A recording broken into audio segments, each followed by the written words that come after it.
तन सिंह जी की 99वीं जयंती बनाई जा रही है, क्या कार्यक्रम है और किस तरीके से है, भव्य तैयारियां की जा रही है? तन सिंह जी का जन्म यहाँ बेरशाला में हुआ था। हमारा सबका सौभाग्य है कि यहाँ इस भूमि में उनका जन्म हुआ। आज उनको दुनिया याद करती है। यहाँ पे बहुत बड़ा कार्यक्रम रखा है, उसमें हजारों की तादाद में लोग इकट्ठे होंगे और ये शताब्दी समारोह जो मनाना है दिल्ली में, उसका आगाज यहाँ से होगा। तो किस तरीके से तैयारियां की जा रही है, कहाँ पर है ये भव्य आयोजन किया जाएगा और कितनी संख्या में लोग आने की है?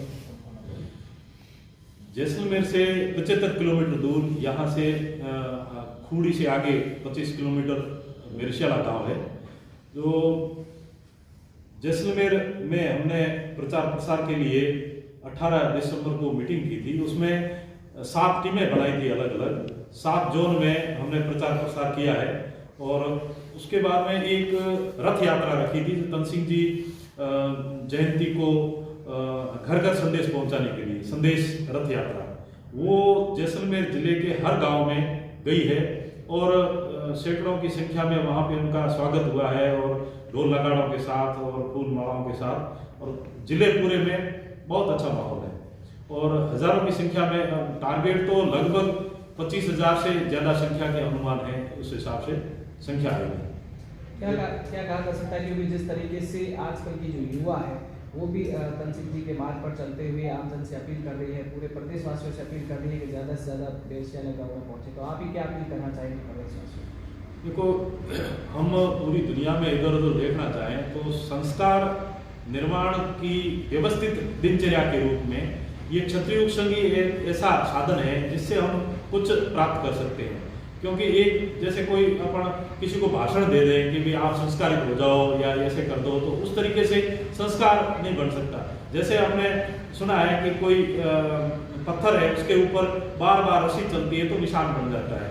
तो क्षत्रिय योग संघ है सामूहिक संस्कारमय कर्म प्रणाली से नित्य प्रति चलने वाली चीज है।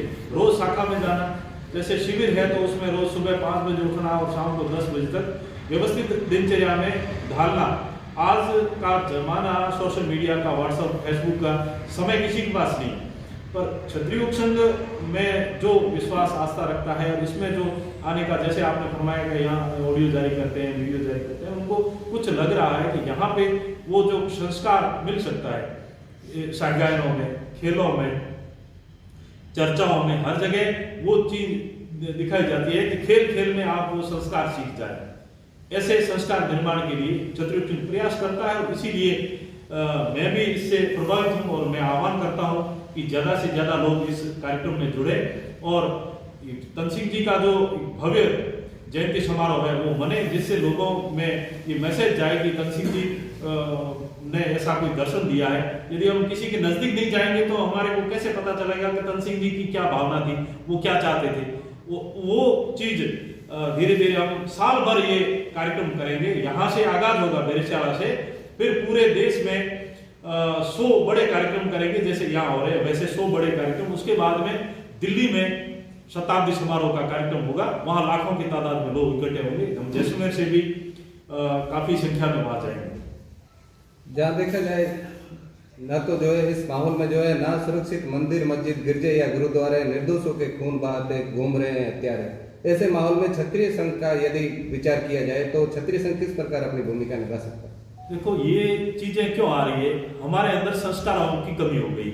हम किसी का मंदिर, गुरुद्वारा, किसी की मस्जिद को क्यों तोड़े?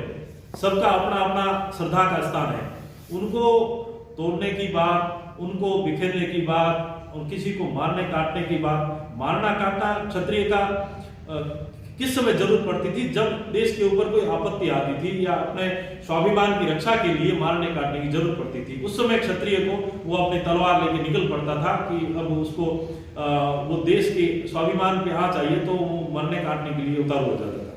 पर आजकल ये संस्कारों की कमी है, इस कारण ऐसे चीजें हो रही है।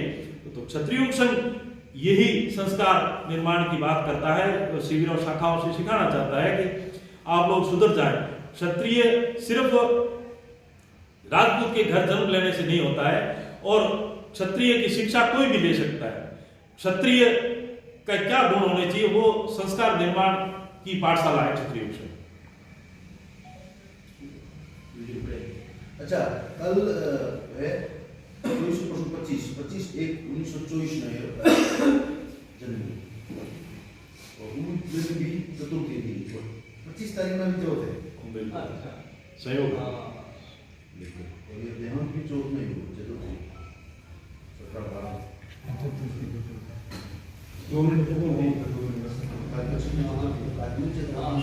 देखो, जैसे संस्कारों की बात है तो संस्कार तो अपन जैसे पढ़ते हैं किताबों में भी है, कहीं भी मिल जाएंगे, YouTube पे सर्च करो तो भी मिल जाएंगे, पर संस्कार कैसे पढ़े, और वो आज मेघालय की शिक्षा पद्धति है उसमें कहीं भी ये चीजें नहीं सिखाई जाती कि राजा हरिश्चंद्र ने कैसे अपना जीवन जिया या भगवान राम ने कैसे, वो तो उन साक्ष्यों को भी नहीं मानते, पर वो संस्कार की चीज थी, उसके कारण लोग उनको पूजते हैं या अपने दिल में भाव है उनके प्रति।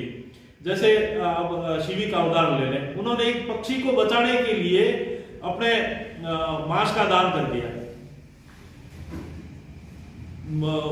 ऐसे हजारों उदाहरण है। आला जी को क्या जरूरत पड़ी थी अपने शीश के दान करने की? आला जी ने अपने देश के रक्षार्थ वो लड़ते लड़ते और काम आ गए और बिना सर के भी 16 कोस तक लड़ते गए। यहाँ जैसलमेर में ऐसे हजारों उदाहरण है। और पद्मिनी जी को क्यों जोहर करना पड़ा? क्योंकि उनके देश के ऊपर आपत्ति आई और ऐसी परिस्थिति हुई कि अब कोई हमारे पास साधन नहीं रहा।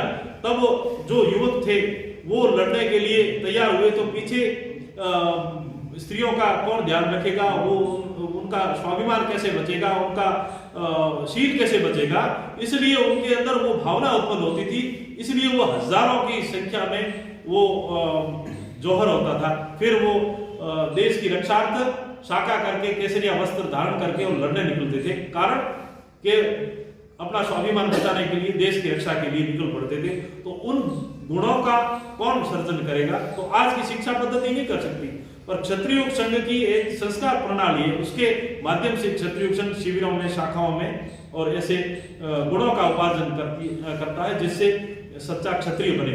ये शौर्यम तेजो हृदय दाक्षम युद्धे चापि पलायनम दानम ईश्वर भावच क्षात्रम कर्म स्वभावजम। ये क्षत्रिय के जो गुण हैं उनको सिखाने का काम, उनको जीवन में ढालने का काम क्षत्रिय युग संघ करता है।